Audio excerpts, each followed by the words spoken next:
talk about building your digital presence. We all come into digital marketing from a different place. Some people, through evaluation and assessment, realize, boy, I am just getting started, and there's a lot for me to do.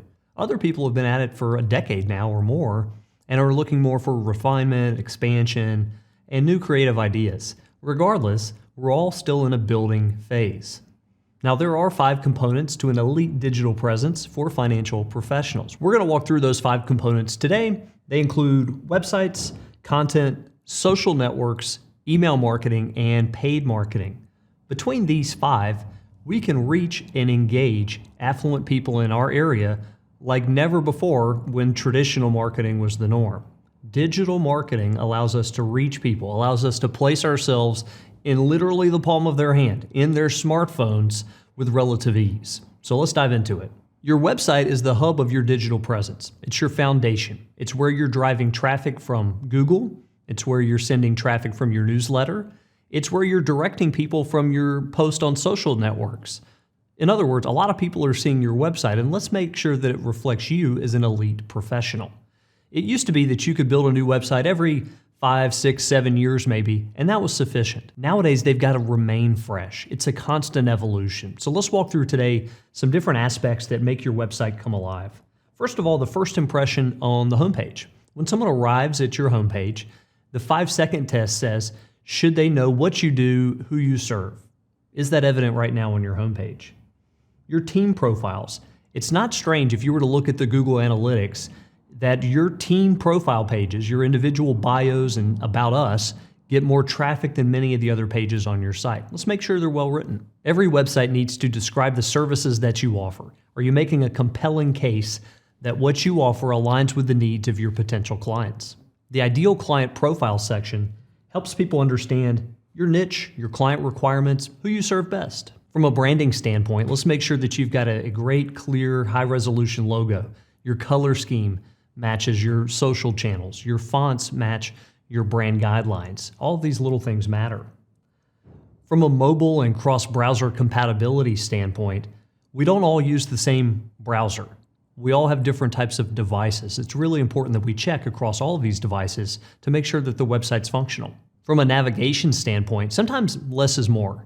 Fewer things to navigate means you can place more attention where it really matters. Think hard about your calls to action. A call to action might be enter your email address in exchange for this white paper or course that I've taught. A call to action might be sign up now for a consultation using this embedded calendar.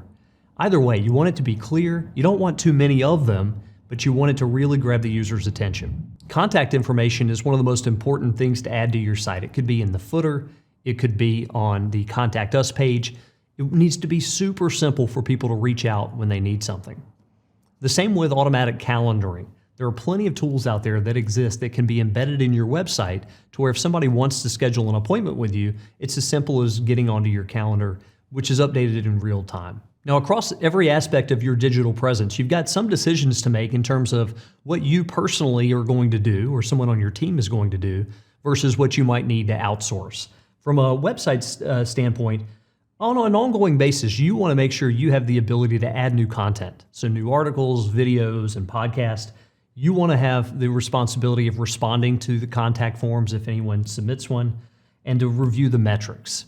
You always want to know what pages of your site are getting the most traffic, and most importantly, where that traffic is coming from. Now, from an outsourcing standpoint, more than likely, you're going to outsource the design of your website. Unless you are just getting started in your business and your budget is super tight, you want to pay a graphic designer, you want to pay a website designer to design your site. You'll also want to outsource the site maintenance, that keeping your website up and operational is outside the realm of what most financial advisors want to work on.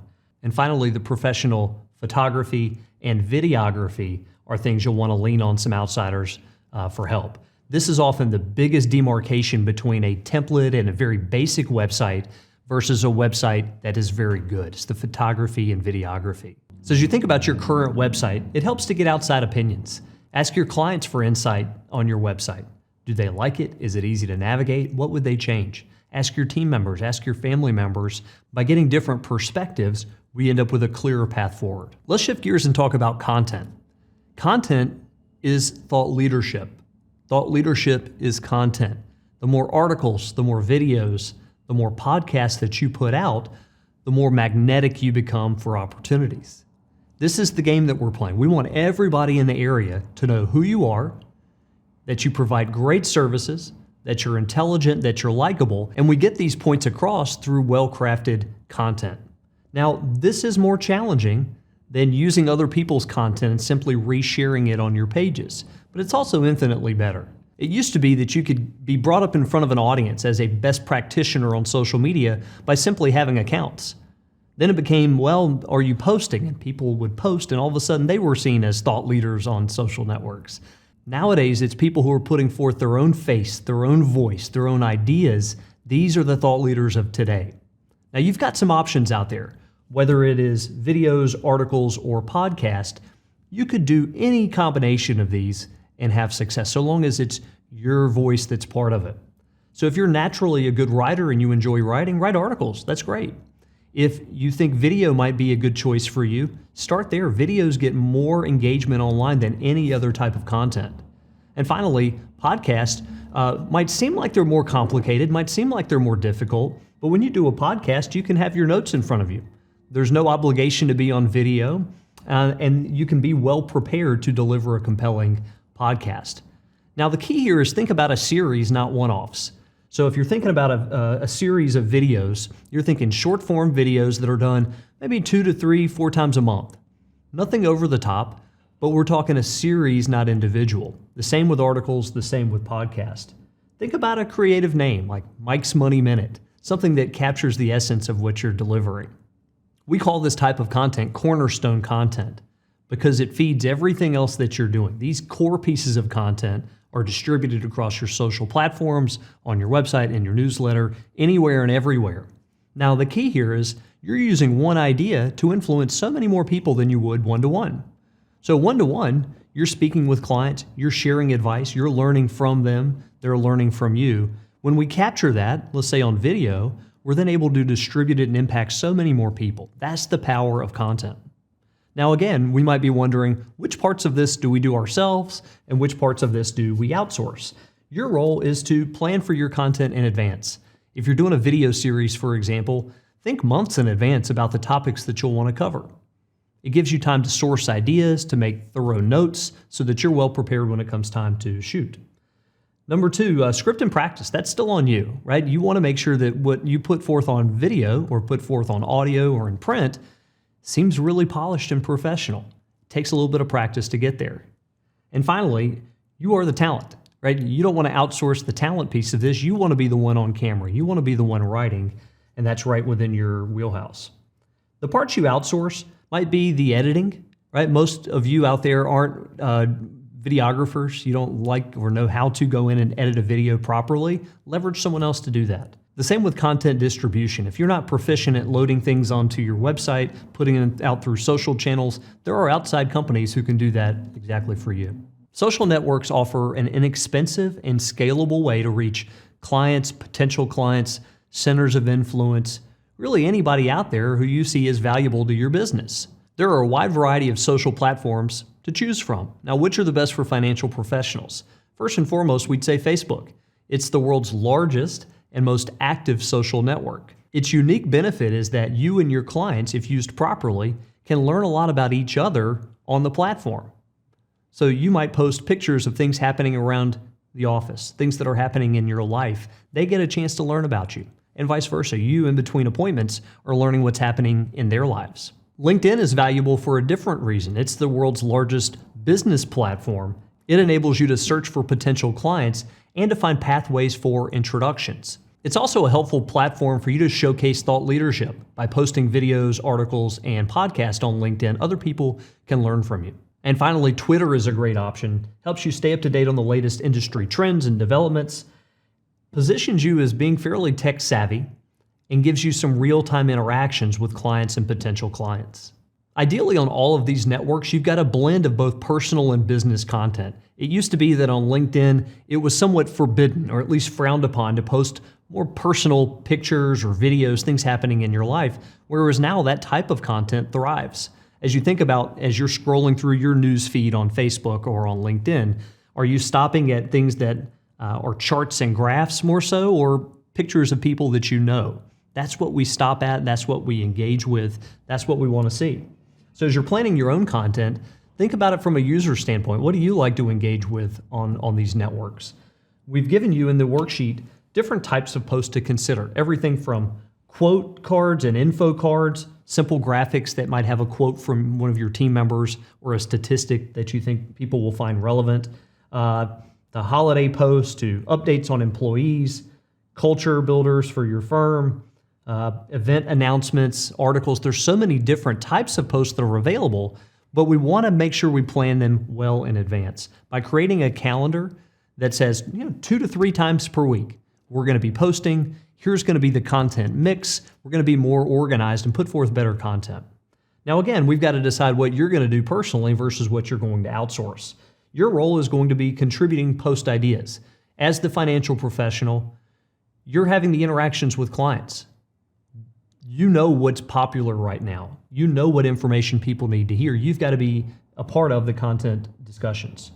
Number 2, you personally want to actively engage with other people. Like, you can't completely outsource this whole campaign. You personally want to like and comment on other people's posts. It's also important for you to stay current on the latest trends in these networks. By studying, for example, that short-form vertical video is really popular right now, it leads you to create content that's more likely to spread.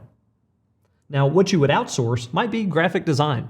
As you put out posts, you don't want them to look homemade. You might not have the expertise within your team. Leverage a graphic designer to help you with that. You might also want to outsource social media strategy, scheduling, and posting, because those are all things that can be done by other people. Email marketing is a really important part of the overall strategy. With social networks, you're at the mercy of the algorithms. I might post something on Facebook.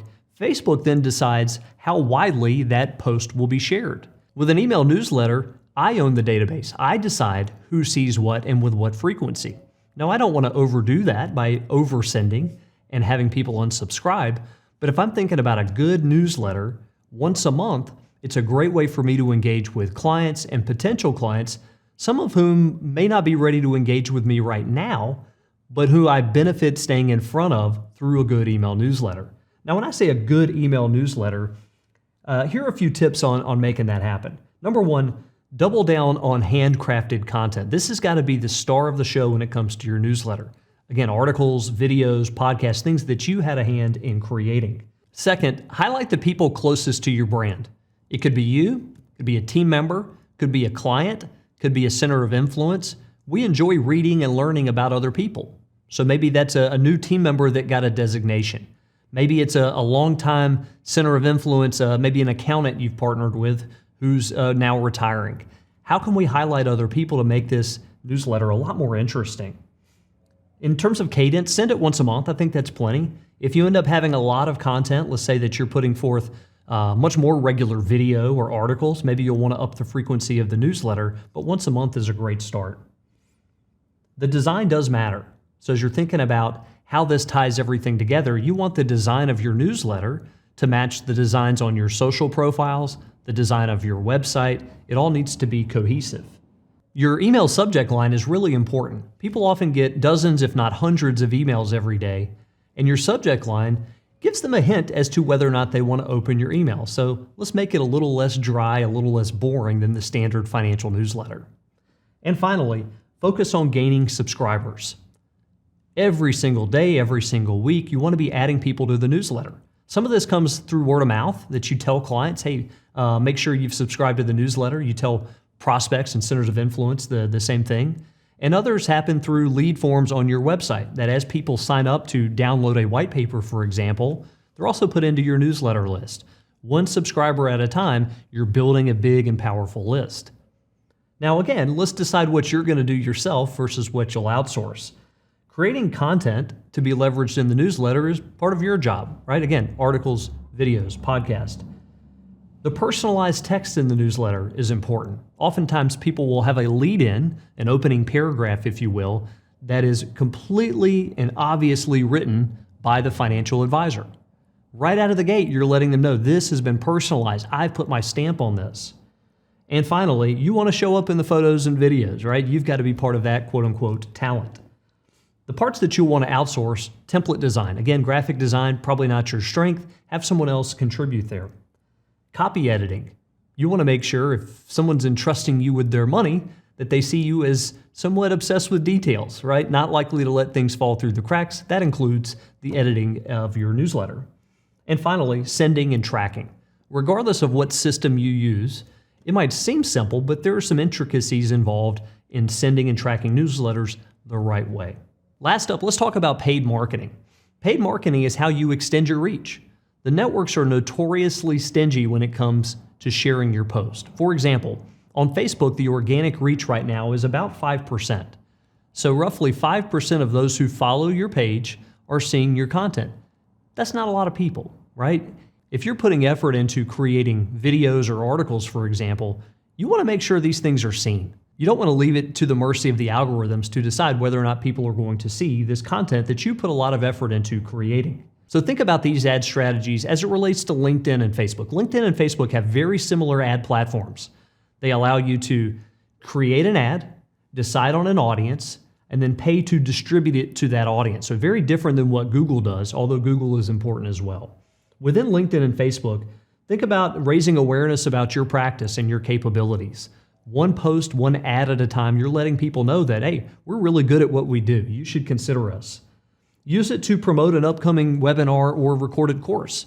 It's a great way to drive traffic. Use it to encourage people to follow your business page on Facebook, running ads to gather subscribers. Use it to show off your video or your podcast. You can gain not only subscribers to those videos, you can gain viewers for every video. Offer free consultations through a request form. And it's not as if everybody who sees that decides, yeah, that's really compelling, I need a consultation. You're playing a numbers game here. Your goal in putting out an ad like that is to put it in front of enough people who are qualified to where it hits somebody at the right time when they're actively in the market for a financial professional. And finally, maybe you'll use this to give an article teaser to drive traffic to your website. So here's the beginnings of an article or the beginnings of a video. To watch the full form, go onto our website. So those are some of the possible ad strategies. The other thing you have to think about is targeting. Who do you want to reach? LinkedIn and Facebook are different in that regard. LinkedIn is the more professional network. LinkedIn enables you to search very specifically through industry, company, job title, things that LinkedIn knows a lot about. It also has layers of demographics and other bits of information that would be helpful. Facebook, on the other hand, knows a little bit less about you professionally, but they know a lot about you personally. So it's interest-based targeting. Its demographics are unrivaled. If you want to say, I want to target people in a certain zip code who are all left-handed, who are between 57.5 and 58, you could do it. I don't recommend getting that specific in your targeting, but it offers a lot of those capabilities so you can really dial in your audience. So again, with paid marketing on these networks, you can go from maybe dozens of views on a particular piece of content or an ad to hundreds or thousands or tens of thousands of views. It's very, very scalable. So which aspects of this should you do yourself versus outsourcing? Your role, determine how much you're willing to spend on this. Advertising budgets vary widely. Some people might put forth $200 a month in ad spend. Others would look more towards $2,000 or $20,000. It depends on the size of your business and your sophistication on these platforms. Second, you want to create a variety of ad ideas, and you gather these by studying other people's posts, studying other people's ads. And finally, you still want to play a role in determining the goals for your paid marketing. What are you trying to achieve by putting money into Facebook or LinkedIn? Now, there are other aspects of this you're definitely going to want to outsource. Now, social media automation that schedules and promotes your content over a long period of time, money well spent to have someone else play a role in that. Identifying your best posts to promote with paid marketing, you have an inherent sense of what's been popular. You can look at the metrics, but you inherently know which of your posts are better than others. Those are the ones that you're going to want to put some ad spend behind. And finally, choosing which platforms to use. It might be that your ideal client is much more identifiable by their occupation or where they work than it is through demographics. In that case, you might choose LinkedIn over Facebook. It may be for you that it's much more about lifestyle and interest and hobbies, and then Facebook might be a better option for you. Now, across all of these, the bottom line is You've got to invest time, money, and energy to see the fruits of your effort pay off. We're moving past the days of a real hard push strategy, of a salesy strategy, and we're moving towards an environment where pull strategies are more effective. Pull strategies mean I want to be omnipresent on the web. I want to have a great website. I want to put forth really compelling content on social networks. I want to advertise to reach as many people as possible who fit my ideal client profile. When the timing is right for them, they come to me for advice. That's the game that I'm playing.